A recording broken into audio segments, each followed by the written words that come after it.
Hi, I'm Alessandra Donato. I'm a postdoc in the Hillier Lab at the Queensland Brain Institute.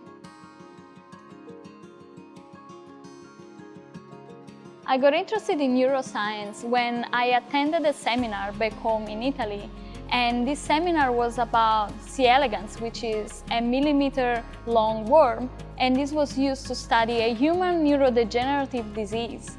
And the reason why it's possible is because there is a large percentage of the genes in the worm that are exactly the same as in the humans.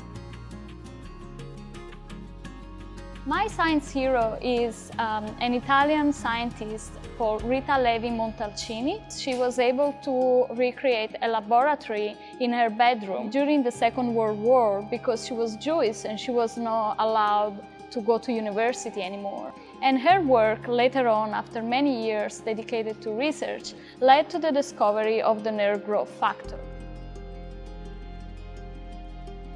So COVID-19 had some sort of impacts both in my work life and personal life. It did slow down our work, but now things are much better and the work is picking up again. We're getting back to speed. And on a personal level, it was a bit stressful dealing with how bad the situation was back home in Italy. And we were a bit sad that we had to cancel our wedding plans, but all considered, everything is fine and I'm glad that everybody's healthy.